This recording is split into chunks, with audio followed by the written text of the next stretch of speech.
My friend, welcome to the world's best kept secret podcast, a podcast that brings you exclusive interviews from experts all over the world with life-changing work that you didn't even know existed.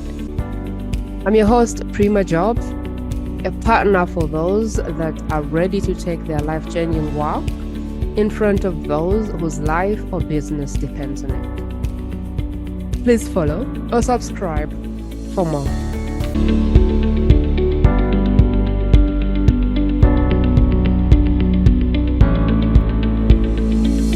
You know, I have been looking for guests and then I landed on Laurie. And the reason I wanted to bring Laurie on is because I am one of those hosts who started a show with you guys. Hello, everybody. Like, when I start speaking, I think I'm speaking to the whole universe. And I recall the first time I spoke to Laurie, she was like, you know what, Prima, you're not speaking to the whole universe. There is a way to start a conversation that brings the listener closer. And I have been trying to put an effort since then, not to say, buddy. And I hope that I'm doing a better job and I'm improving every day. And so I'm really excited about today because today is going to serve you in many ways. One, if you're the kind of person that when you begin your podcast or whoever you're speaking to a crowd, like you're speaking one to many, and you're always like, hey guys, hi everybody, hi people.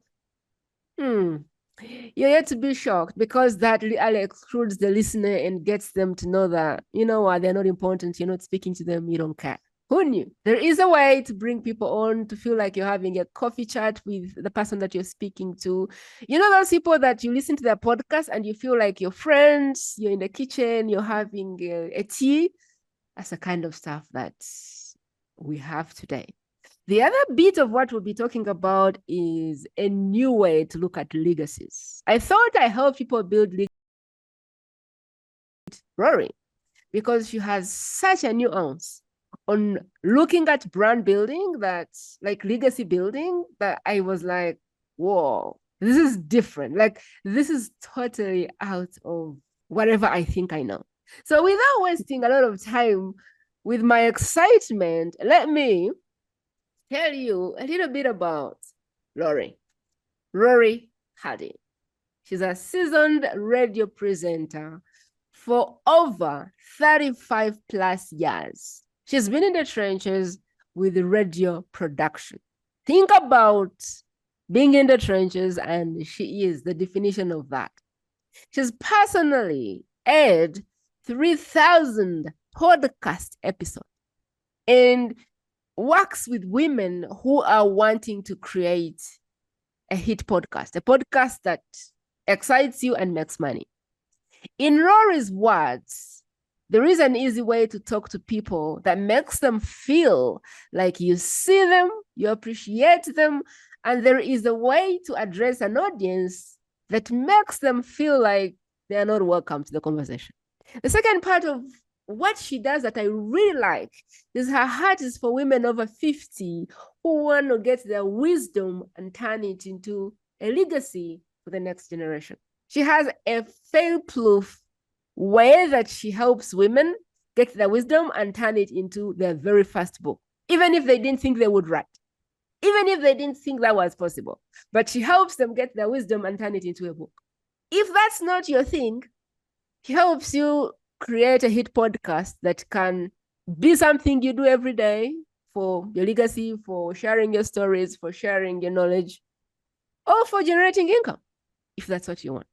If that's not your path, after 50, if you're like, no, I don't want to do a podcast and I don't want to write a book, she's like, all right, let's turn your wisdom into a course, into an asset that people can go through years and years after you're gone. You can create the income, or you can just leave the income for the future generation if you don't need the income. And I love the part of her that helps people build a legacy, which is more like, so when you're gone, do you want people to assume what you stood for, or do you want to document it? Her famous quote, or my favorite quote of hers, is, it doesn't have to be published, but it has to be written or recorded. So if you like the idea of building a legacy, but you don't want to publish anything, no problem. You still have to write it or record it, but you don't have to publish it. And when I heard that, I was like, whoa, like that's a legacy. You may not want to publish anything, but when you're gone, you still want your siblings, you still want your great grandkids, you still want people to know what you stood for, the stories that you wanted to share with them. And today we're going to dive in. God help me. I don't know which direction I'm taking her, but I am just so excited to dive into all of it from head to toe. Laurie Hardie, welcome to the show. I'm so excited you're here. Thank you, Prima. I have been so excited to hang out with you today. Oh my God. Where should we begin? Why don't you tell us about your 35 years in the weeds with radio? When you start there? Oh my, when I was a little girl, I had a transistor radio and I loved the radio, but there were not men DJs when I was, I'm not men. There were not women DJs when I was little. And so it didn't occur to me. And I think that's the thing I love about coaching is often we look at things in a way that we say, well, I don't see it, so I can't do it, but we can create. And then I heard a woman DJ, Charlie Parker was her name. And she was a local DJ here where I live. And she actually just passed away. And she inspired me because I thought, wait a minute, women can be on the radio? And so that started my journey. And what happened for me, and I love how you introduced me. It was so gracious and kind. But when I look at you and how much you love the people that you're talking to, and so of course it's like the mama chicken, we want to go, hey, everybody, we want to gather you all in. But what happens, we learn this in radio, it's radio 101. When we talk to one person, we talk to everybody. And really, it's a marketing thing.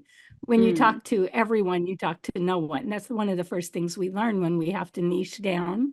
And so often it doesn't translate back to the microphone.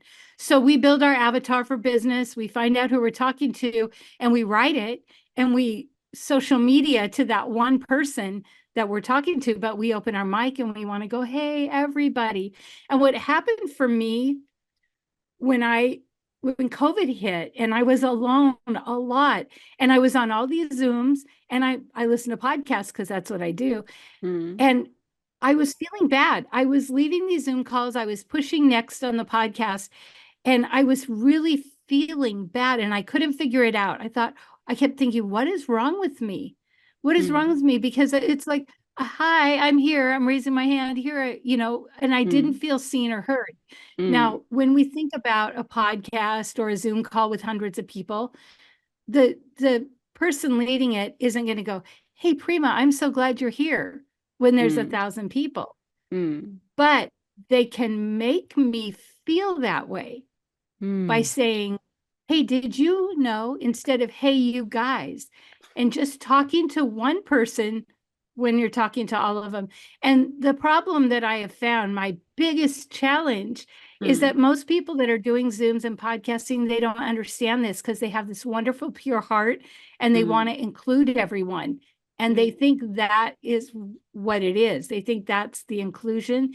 And then there's this thing called ACEs, adverse childhood experiences. And many of us, which is me, who have suffered from childhood trauma, we don't feel seen and heard.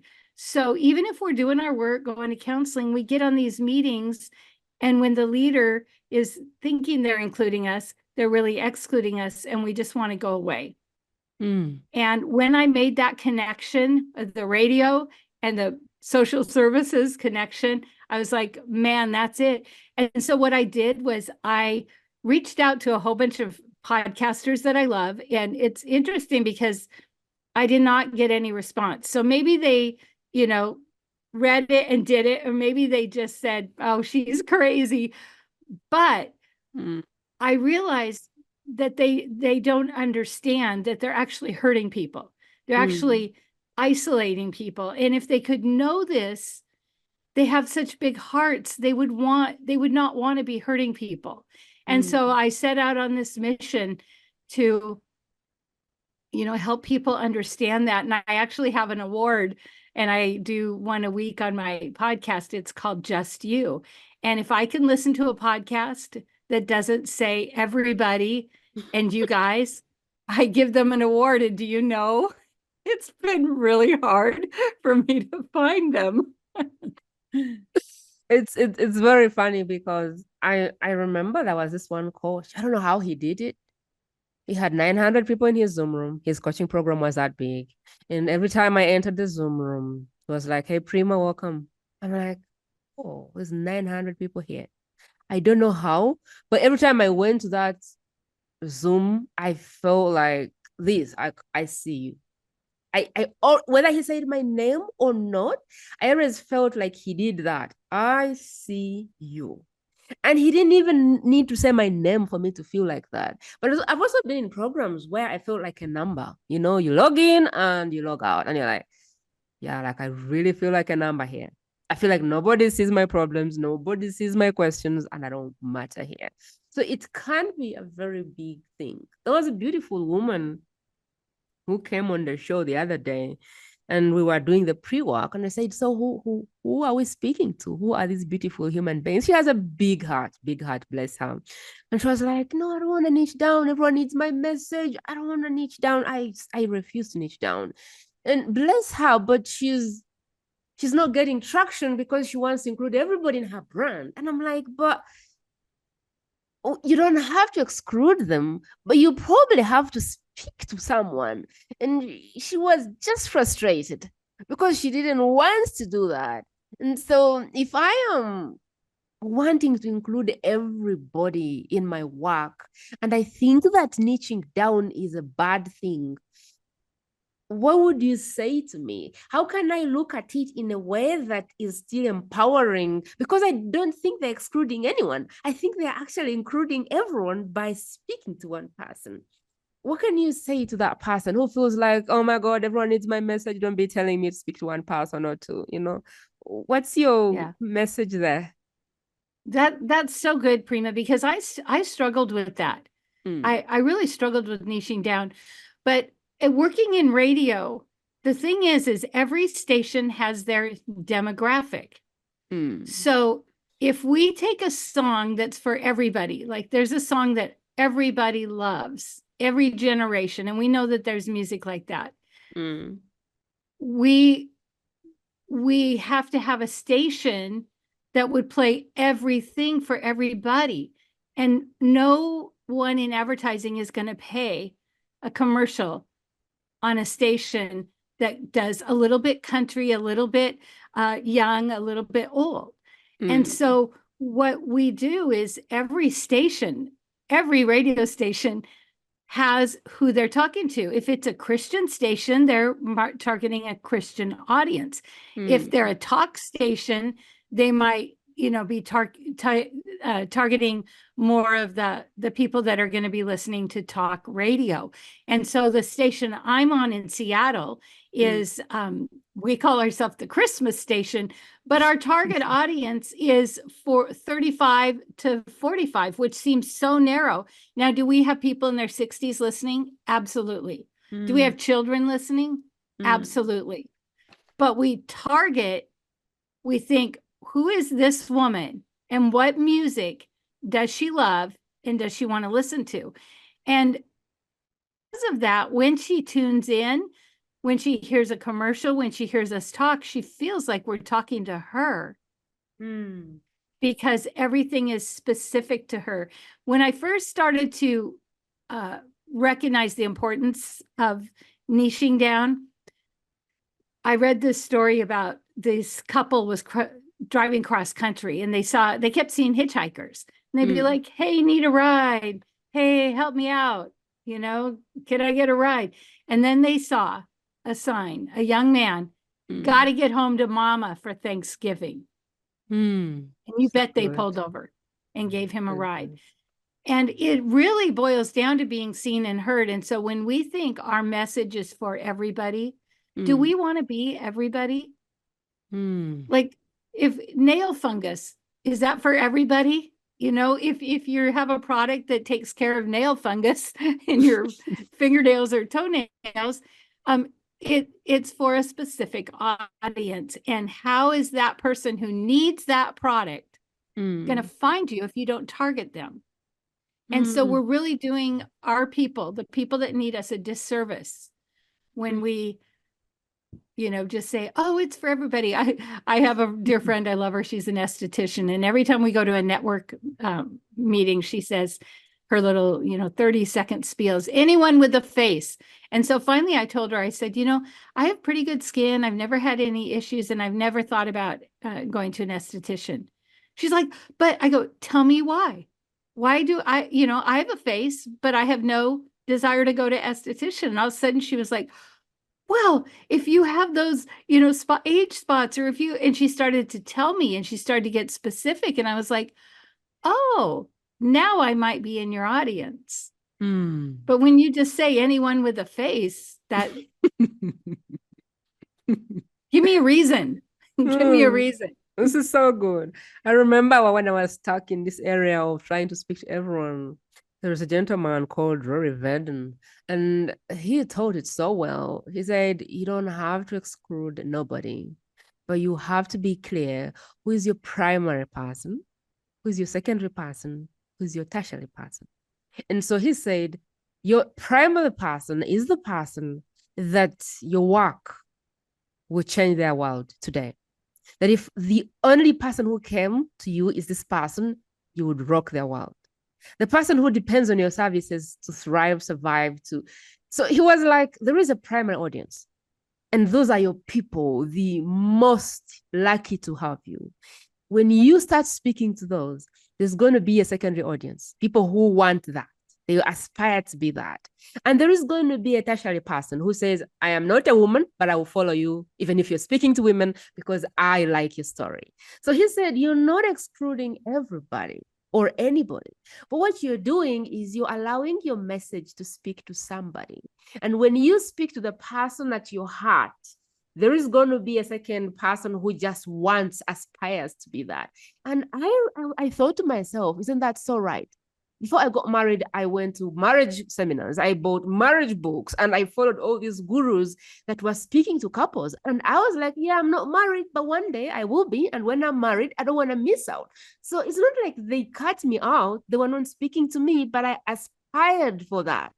And so I followed. And my husband is one person who will see someone like, you know, there are these experts who say, if you're not a woman, don't come to this program. My thing is only for women. And my husband is very naughty because he will say, I entered this women's program, and the lady was saying, hi, lovely lady. And so right now I feel like a lady.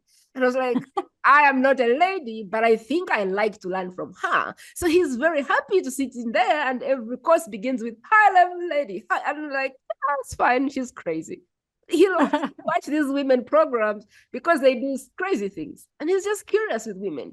And so I think the point I wanted to leave here before we even leave, because I want to talk about the legacy work, is if you can begin to think about primary, secondary, and tertiary, you might find that very freeing for you, because people will come to you even though they are not your primary person. They will come to you if they aspire for that thing. They will come to you nevertheless, even if you said men don't come, there's going to be men poking their head into your work because they just love who you are. And so for me, this gave me the freedom to go, oh my God, so I can speak to one person and they will come. It's like a frequency, like a radio frequency, 90.0. But sometimes you go to 90.012 and you get the station. Sometimes you go to 89.7 and you get the station. And just because you're 90.0 doesn't mean that you're not going to have people receiving the signal from slightly outside. And that is how I like to explain that point. And I thought it very empowering when I began to think about it like that. Yeah. And, you know, what we say is who we're helping is us 3 years ago. And so when we think about that, so there are a lot of these big gurus that do these programs with millions of people, and we're not going to be able to access them. If we reach out, if we go, we'll get one of their coaches. And they are so far ahead of where maybe I am or want to be. But I really want somebody that has been there, done that, that I can actually access. And so often we'll say, well, somebody's already doing that. But the truth is, nobody's going to do it like you because nobody's walked through it the way you have. And so when, like my coaching program, I've always got men in it, even though it's for women over 50. So, but that was hard for me. Man, if I just say it's for women. But I've realized it actually, I think I love what you said about your husband. It makes people a little more curious. So like, wait a minute, I want in. It is so funny. And you know what is funny is that there is people who are not going to buy from the guru with 900 clients, because I personally am at a level where I either get one-on-one with you or I don't join. And so if you have 900 clients, I'm not going to join. Like, I'm at a level where I need one-on-one, I need clarity, and I just need my questions answered by the creator. And so there is real space, a real advantages in being very personal and being very small and being niche down, because people will pay you more for that type of access. And so for me, I don't look at these big people and go, oh my God, I want to do that. Well, there is someone who still wants a personalized service. There is somebody who still appreciates me being in there. And the more of those I can do, the more I can even get paid. Like, I don't try to talk myself into, oh, this is not scalable. Well, what is scaling? What is scaling? I could make 50 grand from one client, and you could think you're having 10, but really, what is scaling? I'm at a point where I look at scaling vertically. Like, how many people can I work with? How much? What is the change I can bring in their life? That's my scaling. No, I need 100 more people. No, maybe I just need 5 who can pay 100 grand. And that's my scaling. And so everything can be challenged. Everything can be challenged. I want to pivot into the legacy work, but what do you feel needs to be added to this piece of the more personal, the better? The more one person you're speaking to, the more people you include. The more specific, the more terrific.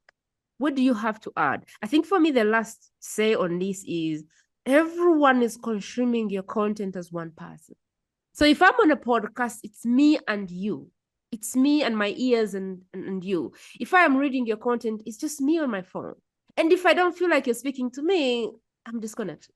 I feel like people consume content as one human being on their device. And that is usually the mindset I'm in when I create content now. There is one person who is reading this thing on their phone as one person, in their ears as one person in the middle of whatever country. So my effort is more like, can I help them have that experience on their device as one person? What would you want to say about that before we cross to the legacy work, which I love that work? But what would be your last words on, let's get specific, let's get personal, let's include whoever we are speaking to and make them feel seen, feel heard, feel cared for? What would be your last words on that? That is such a great question. And I feel like with social media, it's such a beautiful thing in so many ways, because I'm able to keep track of people that I didn't even know, never had really checked on before. But also it's very impersonal.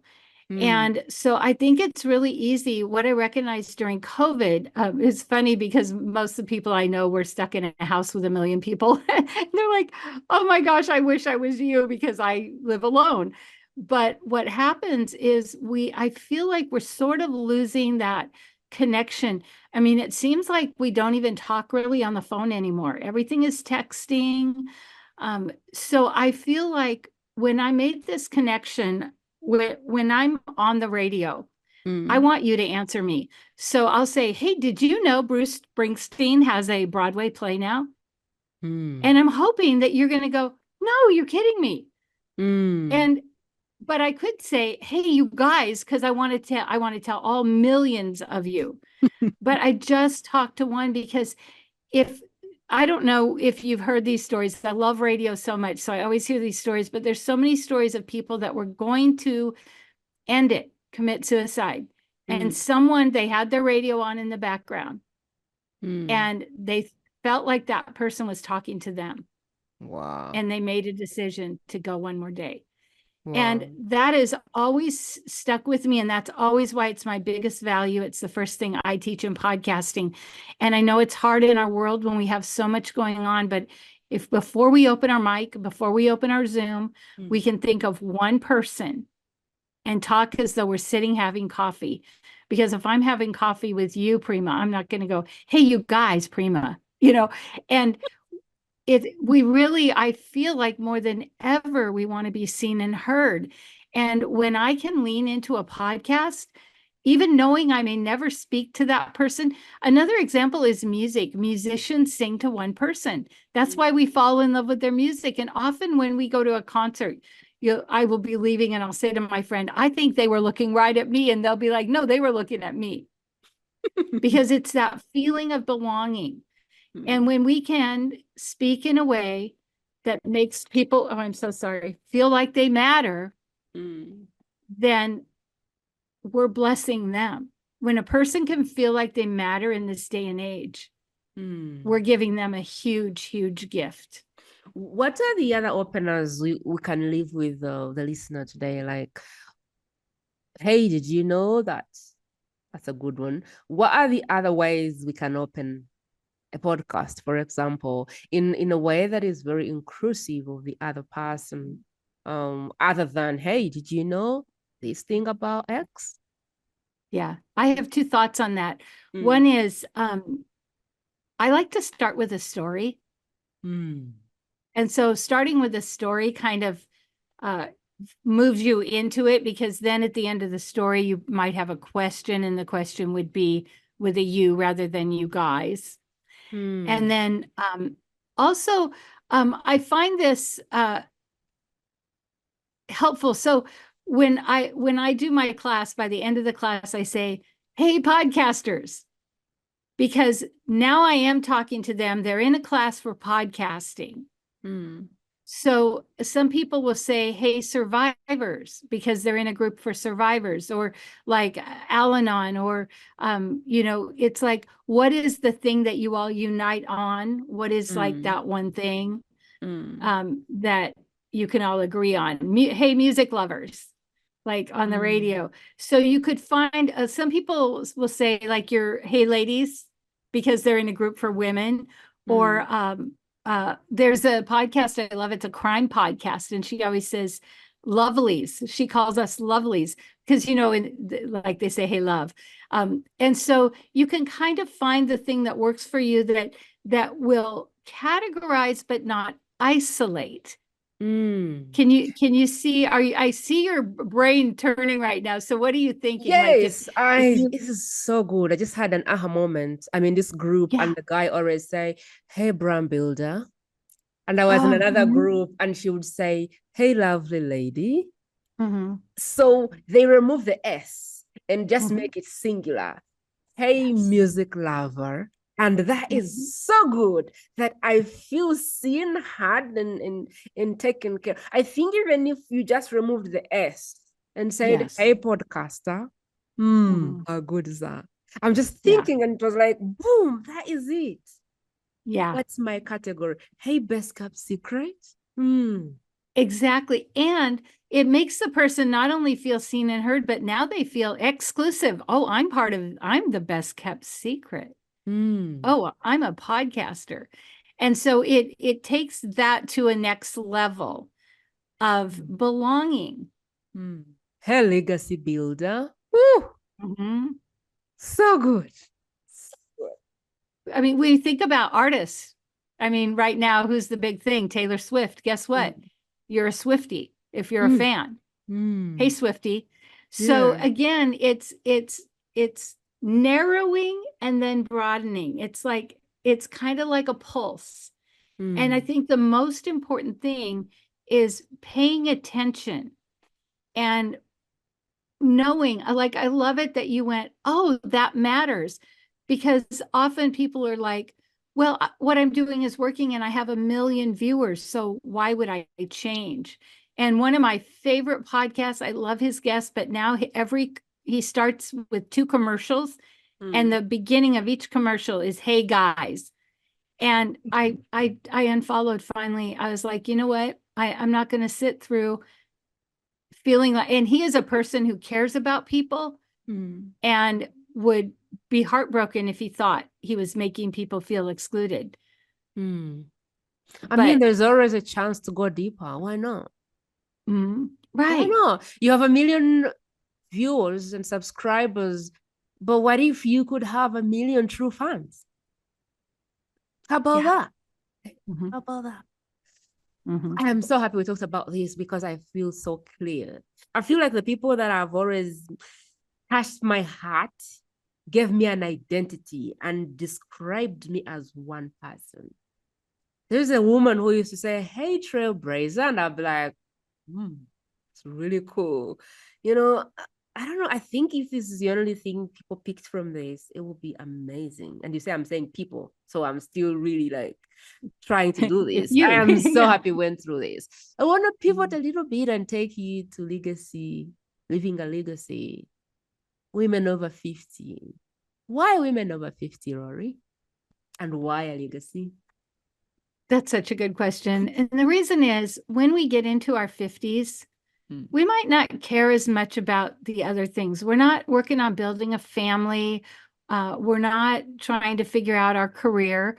Often we're at a point where we're winding down. And what I have noticed is a couple of things. One, here in America, we have Social Security. And now many women, when they get to that age, they may not be able to survive on Social Security. So they may need an extra side hustle or an extra thing. And then often I hear women say, well, I don't want to go back to school. I don't know anything. And I start having them list all the things they've done, all the volunteer work, all the raising kids and things they've created, newsletters. I mean, women are fabulous at filling in the gaps. Something will be going on at school and nobody knows how to do it. One woman will step up and make it happen, whether it's planning a carnival. And so when we begin to look, and I have a formula that helps us look at all the things that we've done, we can turn all that experience and all that legacy into helping others. Think about the moms now that are trying to do PTA and trying to do school, but they're working full time. There are tips and tricks that we know and that have helped us that we just take for granted. Oh, well, everybody knows that. But when we, and often this is what I hear the most, Prima. Oh, well, this is what I really wanted to do, but I knew I could never make money at it. Oh, Yeah, I raised my kids around horses, and horsewomen say that all the time. Well, I'd really love to do horses, but I can't make a living at it. And my eyes pop open and I'm like, seriously, we're just, repeating things that we've heard. There is always a way to make money when we care about people and when we care about helping people. And even like that thing that we just did about categorizing, hey, warriors, hey, legacy builder, and I like how you say make it one, legacy builder, is like, what if one little tip that we have can help somebody maybe alleviate a few weeks of work? Is that worth it? totally. And also women say they think about podcasting, they'll say, well, who will listen? And I always say, that's not your job. Your job, if you're in this class and you're being nudged to share your experience and tell your story, your job is to do that. And the people that need you will find you. That comes in the next stage of marketing. But we will let so many things get in our way. And speaking out about things like kids, women that have special needs kids, they think, well, my whole life was caring for this kid. What do I have to offer? Wow, that you did it, that you made it. How did you get through every day when you had a special needs kid? And so often we think what we walk through doesn't matter or isn't helpful. But with blogging, with podcasting, and also a lot of times people think, well, it's just one thing, but I always teach have 3 pillars. So whatever your thing is, so mine is podcasting, but I also talk about the way we talk, how we talk. And then I also talk about coaching tips about letting go, forgiving, all the things that sometimes get in our way. So we do one podcast, we have one umbrella, but as we collect our people, we start to give them a little more of us and things that we've walked through when they let us know, what they're walking through. So people will say, I hate my voice. Who will listen? And I'm not techie. And so here's my answers. Most people hate their voice. Get over it. I'm not techie. I call it reverse mentoring. There will be a person in your life, a teenager, a young adult, that will help you if you ask. And who will listen is our job is to tell, and people will find us. And along with who will listen is, does my story even matter? And our stories matter. And when we look at AA and NA, how that is so successful is people share their stories. And I work with women in recovery, women coming out of homelessness, and I'll know them for a while. They'll be clean and sober. They'll be getting their life back together. And then they'll tell me a story about when they were in jail because they've got a new girl that's come in that's just getting out of jail. And I look at them and I go, oh my gosh, I didn't know you were in jail. And I think, would I tell that vulnerable story? But yet that story is the very thing that's helping that next woman get her bearing and go, if she can do it, I can do it. I love the work you do because after 50, you begin to ask yourself questions. I asked my mom the other day, what do you want us to know about you? What do you want your great grandkids to know about you years and years after? And she was like, I wrote a book of my life. And I was like, where is the book? And she's like, yeah, you will only get to read it when I'm gone. And I'm like, woo, I cannot wait. Like, my mom wrote a book about her life.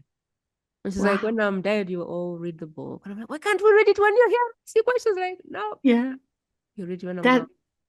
That's so good. And here's the thing.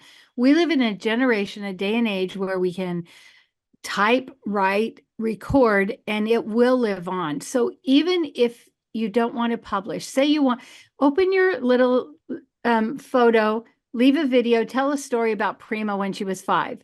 Then tell a story about Prima's sister. Then tell a story about yourself. Okay, now you've got 3 videos. Maybe you did one a day. When you're gone, guess what? It's on your phone. Your family's going to find it, whether you ever publish it to the world. And I love your mom for doing that, because often, don't you find kids aren't curious about their parents until they get older, and then often it's too late. It's often too late. They don't.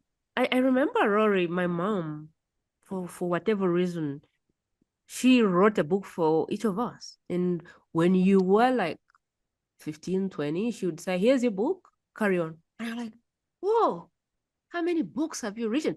She wrote a book about everybody's life. You were born at this point, at this hour. And we didn't get these books until one day she was like, she got a mental illness and she was like, give them the books. I think at that point she had decided, I want them to know their lives right now, right here. And so they gave us the books and we were all confused because she was now mentally ill and we're like, oh my God, we'll never see our mom again. We were in this set of, but that book calmed me down and just made me believe that, oh my God, she's going to stay around. Like, it had everything about me, how I was born, where I was born, why they named me, how they named me, all of the answers that I was having and didn't even know I had. And I was like, whoa. So I really like the women you serve, because after 50, we have to agree that we're at half life here. And we get to ask the question, so when I'm gone, what will people say about me? Not even people. I like how you look at it, because it can just be like your children and your great grandchildren. what will they say about you? Do you want them to actually know the stories you had and the messages you had? And do you want them to know some stuff about you, or do you want them to make assumptions? Do you want another person to tell the story? So the work you do makes me want to tell, because it is the choice to either tell your story or another person guesses around it. I just wonder what drove you to create legacies for the people after 50. Where did that come from? Because that's when I started again to think about that. And what happened is, there's so many stories we passed down in our family. And when my son had a baby last year and named their baby the middle name after his wife's grandpa, who is German. And I said, oh, just like you're named after your family. And he said, what? His name is Davis. And his dad's family was Davis, Mom, Pa Davis. They had a corner store where we lived. And he said, what? And I know I've told him this story before, but that's the thing with stories, is sometimes they don't catch on until we have a reason to want them. And so I thought, if I tell these stories and leave them somewhere for my kids, then if they have questions, if something happened, there's no guarantee. I have a client who's in her 60s and she's writing a book, and her dad is in his 90s. And he said, I'm going to write a book one day. I said, tell him to do it today. Tell him to do it today, because there's no guarantee. And as a single mom, I had a grandma that was a widow. She was a single mom, a great grandma. And I'd heard that she had journals, and I looked and looked for them. We never did find them. And I thought how my life could have been different had I could have read what she wrote and what she went through. And so I wrote a book, did not see that coming, Hope for the Single Parent. And I thought that would be my legacy to my kids. But then I realized there's so much more as we keep living. There's so much more to share.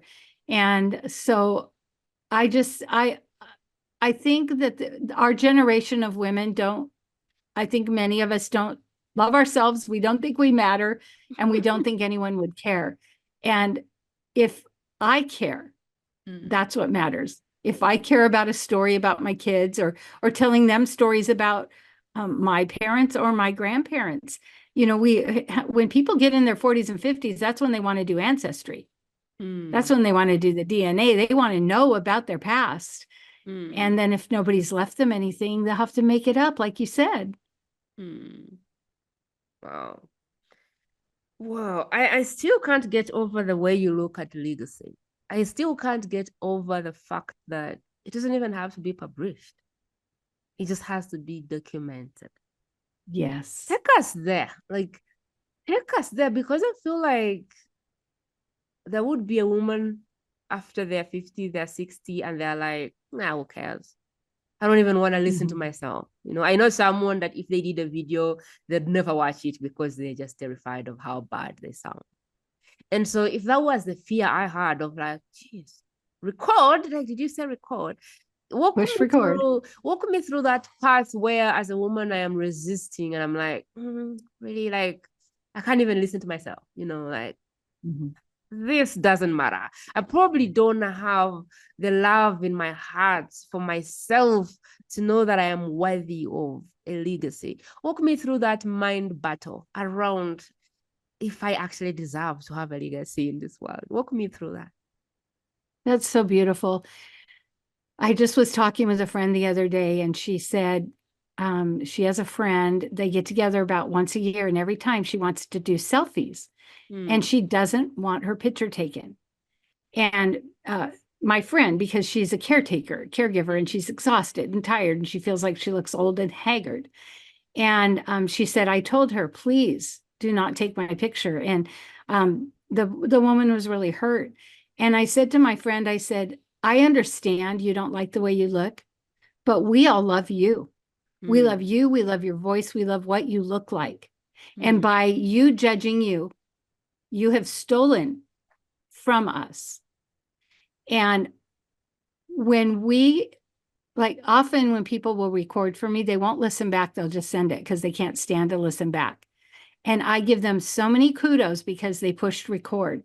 We don't have to listen back, but the best gift we can give our family is to be able to look in the mirror and find something about ourselves that we can love. And because I am a childhood survivor, a childhood abuse, it took me a long time to feel like I was worthy. And I would look in the mirror and I put on my makeup, but I didn't see me. And so I started doing, they call it mirror work with Louise Hay. And so I would go, you know what? I think I really like my eyes. They're blue and I like them. So every day when I look in the mirror, I just put on my makeup, but then I go, wait, I really like my eyes. And as I started to love that person, I started behaving differently. See, we don't know when we have self-loathing and self-hate and unforgiveness in our heart about ourselves, we come across a certain way to our family. And I work with survivors. And so when they have not told their story and they've not found a place of peace, they're reactive, they're triggered, and they don't even really recognize this until they start getting help, but their family sees it. So they may be snapping at their family, and it's because of what's in their heart. It's not necessarily because the family's being jerks. And so when we can begin to love ourselves, look at ourselves and find and value all that we've walked through, all that we've created, and find some forgiveness for ourselves, we are going to be different with others. And seriously, the people I love to be around are the people that love themselves and they're not worried about, oh, I don't look right, or they're just having a great time. And that is a gift to the world when we can do that work and look inside and find who we are, tell ourselves we're worthy, even though we don't feel it. I mean, some people have spiritual beliefs. For me, I'm a Christian. I believe the Bible, and the Bible says we were created in his image. He knows how many hairs are on our head and that he loves us. And so when we are telling ourselves we're not worthy, we're not loved, what does that say about our belief system? Because we can't, it's not in alignment to say, oh, God loves us, but I don't love me. There's a story you told me the last time we had a chat, and it was about a woman who said, oh, I heard my voice. Oh my God, I can't record stuff. And then you sent it back with a little music and she cried. Tell us that story. I feel it inspired me so much. Could you tell that story? So I say push record, just do it. And so in my class, I give them a really easy little phone app. It's free and it's broadcast quality. And I just say, open it up and start talking. And so sometimes they will, a lot of times they don't get past that fear and they're so afraid. And so the reason I want them to do that is when they send it to me, like I just say, tell me a story, like tell me a little story, ask a question. And because I have just a little tiny formula you can do when you're just starting podcasts that can help you get into the groove, so to speak. And so I say, if you do it, I'll edit it and I'll put music and then you can hear how you really sound. And so they'll send it to me. I take out all the ums and ahs. And a lot of people have repetitive things. They'll say, well, I'm going to tell you this. I take that out. Just tell me this. And so then I put a little music behind it. It's usually 5 minutes and I send it back. And if they listen, because sometimes it takes them days to listen, they're so afraid. But when they listen, they'll text me and say, I'm bawling right now. And I'm like, yeah, because I knew that. I knew you have a powerful voice. I know you have a message, but you didn't know you could just push record and make something beautiful. Wow. I'm just wondering if there's a woman out there that is fighting, battling with, yeah, do I even want this legacy thing? Does anyone care about my legacy? Will it be worth it? I can guarantee you it will be. And Laurie has that formula for when you're 60 and you don't want to have that regret on your deathbed of, I wish I did that. I wish I recorded that thing. When my dad passed, I wish I had done a podcast with him because he had so much to share and he had so many stories and he was the funniest man alive and he had such a big vision that we used to think it's a joke. And there were all these things he always wanted to summon us and talk and come and visit me and he would talk to you for hours. And I just wish that we had recorded that and that would be a podcast because that would be really interesting to hear him speak. And all I can say is it's never too late to either Yeah. create a legacy or help a loved one create a legacy. Um, what did we miss? What do you feel like the 35 plus years of being in the trenches have taught you that you don't want any woman listening to miss? What did we miss? I did an interview with a death doula. Have you heard of a death doula? No. So they help people at the end of life. Mm. And she had lost a son to suicide.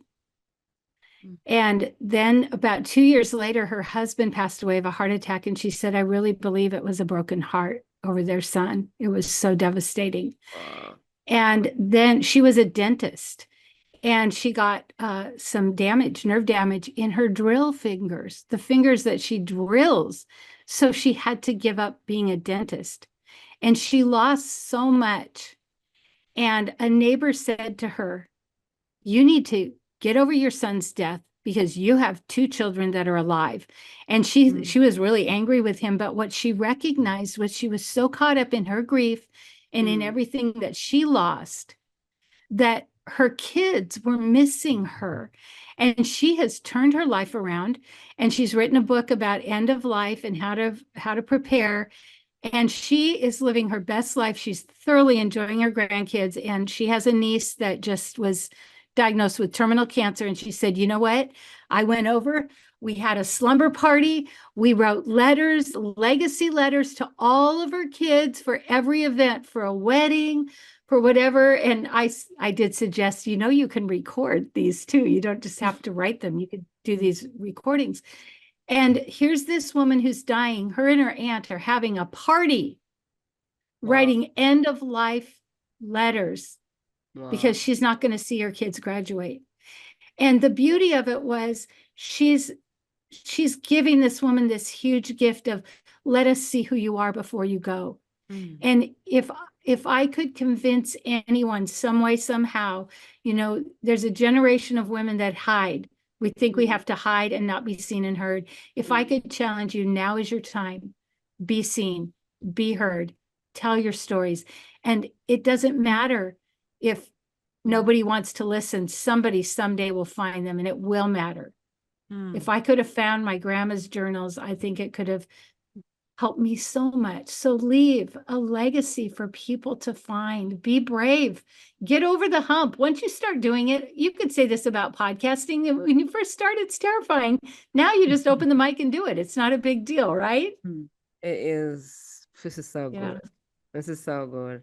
I don't know what to add to such wisdom, Rory. I don't know what to add, but I can't remember who it was. But they said if you can find a greater mission to serve using your abilities, just help people, start talking, and leave the rest to the world.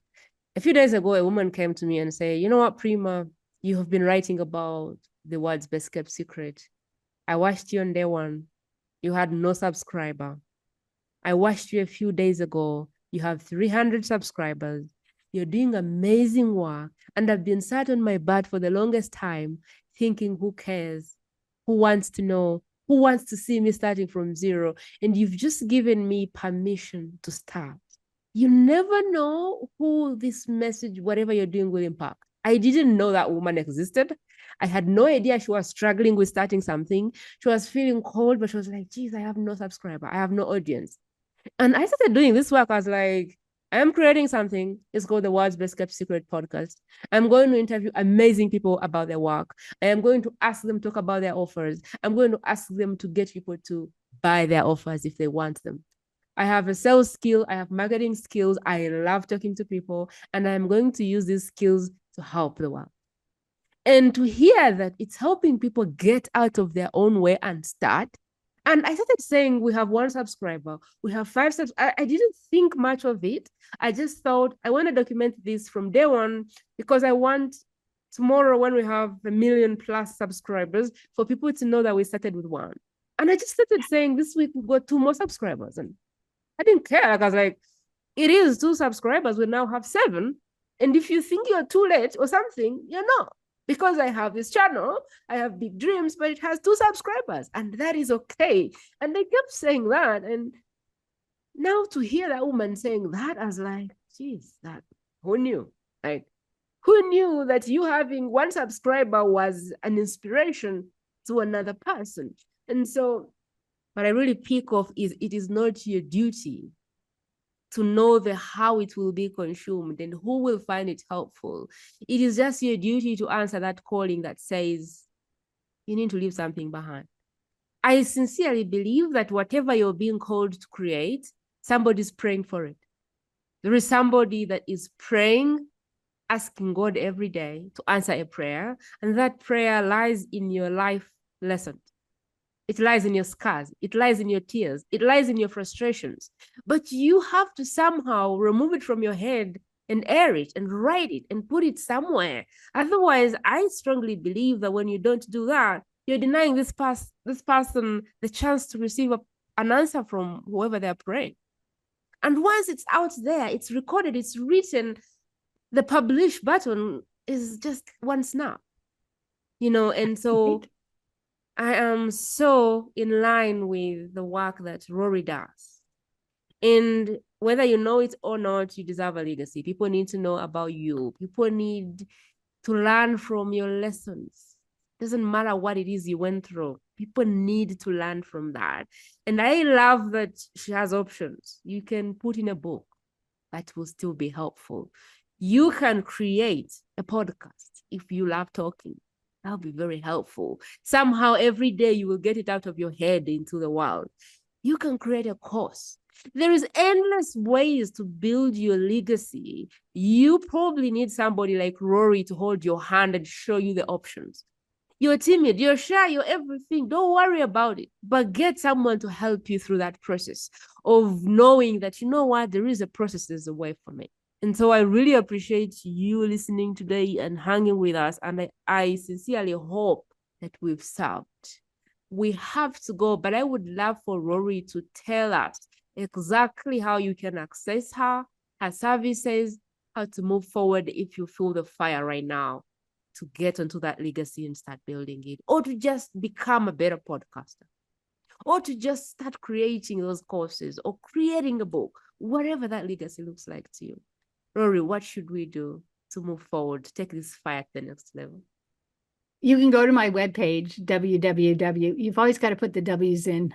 I'm working in radio. I try not to say the W's, but Coach Laurie, LAURIE.com. And you can do it, buy my course now as a do-it-yourself. But I do offer in-person classes, which is so fun because when we collaborate together, it is so amazing. And then when you're done, you have all these people that want to follow you. So that's the best way to reach me. But also just to say, you may want to write a book and you say, I hate writing. Guess what? If you record, Google will transcribe. You can write a book without ever writing. So there are just so many ways you can leave a legacy. And I would just say, be brave, open your mic, just do it. Just do it now. Oh my God, Laurie, thank you so much for blessing the community today. And to you, my amazing best kept secret.